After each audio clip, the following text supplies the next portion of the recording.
I needed this, man, like especially after the louver incident. Hello darkness, my old friend.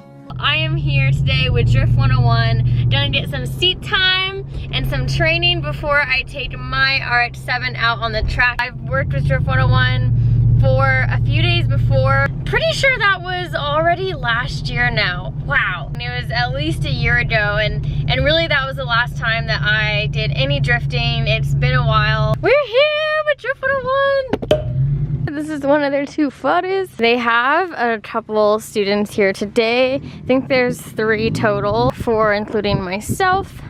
And they're out here doing donuts over here. And then I think this guy is working on small donuts to big donuts to figure 8s. But I'm pretty sure this is both of their first time. But they're getting it. It's all about the seat time. Practice, practice, and more practice.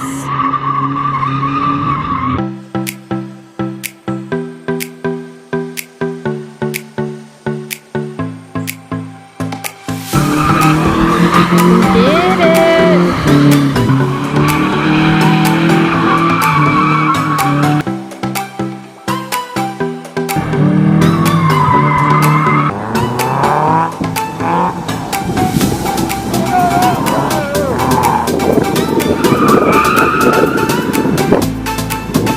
Yes, keep it!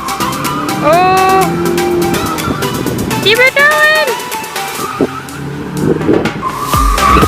Oh, let up. There we go, be patient. Let up.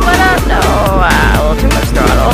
It's funny because as I'm watching like the current class that's going on, it just reminded me of my first few days at Drift 101. The weirdest thing to me was doing things you're not naturally doing in a racing environment like a race car or rallycross. You know, it's just counterintuitive. So, you know, letting go of the steering wheel, letting the car steer where it wants to, and just being patient and letting things happen.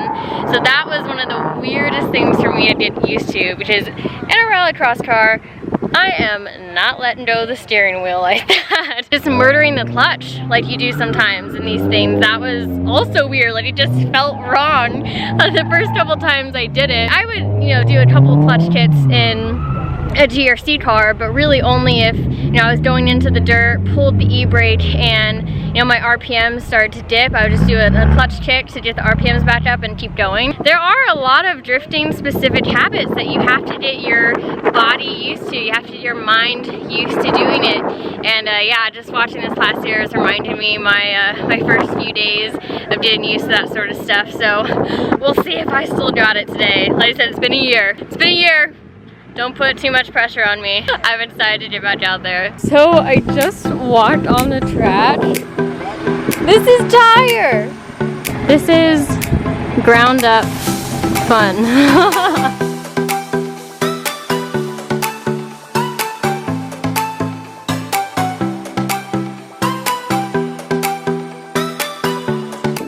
Never used it. This expert counterweight going on. I really hope it works. I'm trying to get those angles for you guys, okay? I'm trying to get those angles. We're set. Golden. Oh, except there's a little drag. Maybe it's too much weight. Wait, okay. Yeah, wait, get that. And just, all right, now let's see if it actually works. Starting at kindergarten level, donuts, and then figure 8. Okay.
look who just rolled up in a new car.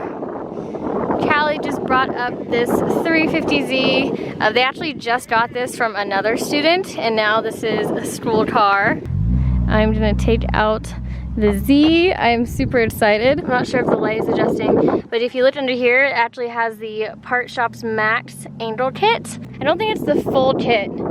It's not the nut roll. This is built on the stock nut roll, but this still should give it a lot more angel than stock. This is gonna be my first time driving a car with an angel kit.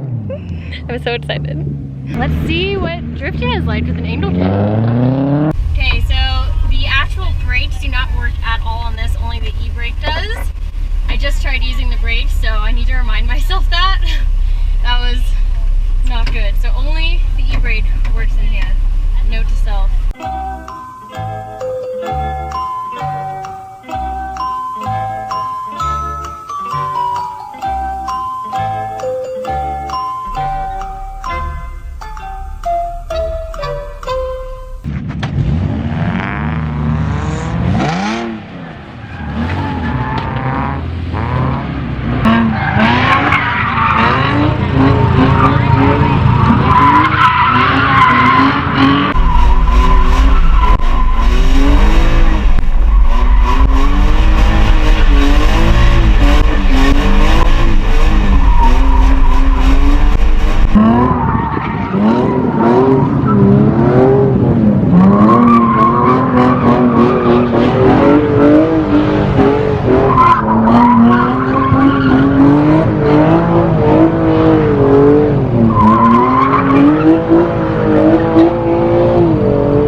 That was awesome. It is just really awesome to be clutch kicking a car again. I've never driven a car with an angel kit on it before.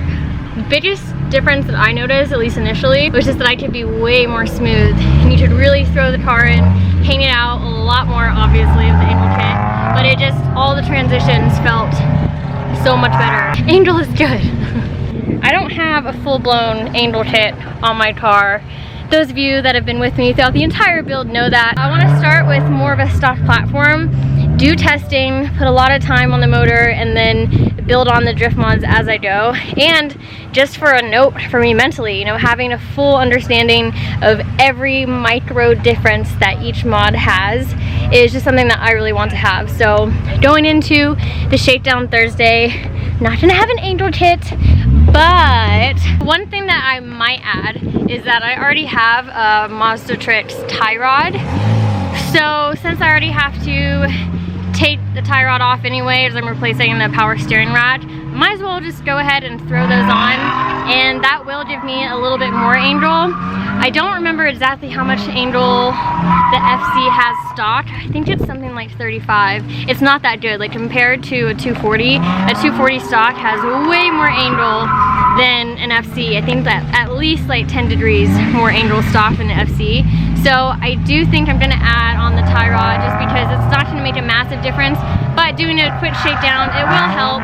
I mean, I'm trying to drift after all, and that is a very small mod, but my plans for the future are definitely to get a full-blown angel kit and build it up from there. So I posted my video today from yesterday when the incident that shall not be named happened, and I'm reading a lot of the comments, and you guys are saying I guess it's like bad luck to load on backwards onto a trailer, so I'm going to believe that now. I never really believed in superstition and everything, but yeah, I'm gonna try not to load a car onto a trailer backwards ever again. Also, when I had the car towed to race service initially, I got a couple photos on my Instagram of some of you guys who spotted my car making its way to race service. So I was waiting to see if anyone saw it yesterday, and someone did. So the photo I'm about to show you is one of the last photos with the louvers on my car. Moment of silence. Yeah, that was one of the last photos ever taken before tragedy struck. Anyway, back to the track.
I think that is it for the day. I definitely got to accomplish what I wanted to today, and that was just to get a car sideways, get myself a little more comfortable with it again, you know, get a little bit back in the groove. Any seat time is good seat time, and today has got me even more excited to get my car on track. It was really awesome. I'd never driven a car with an angle kit in it before, and I was like, damn, I could hang it out way more. Like, I definitely didn't even reach max angle, but hey, today, super happy. It felt good. Feels good to be back. I'm excited to get ready for Thursday now for my first track day in the RX-7. I mean, this whole video series has been called Project Drift, and I'm gonna be drifting soon. So I'm gonna prep my car tomorrow and have our first track day on Thursday. I'll see you guys later.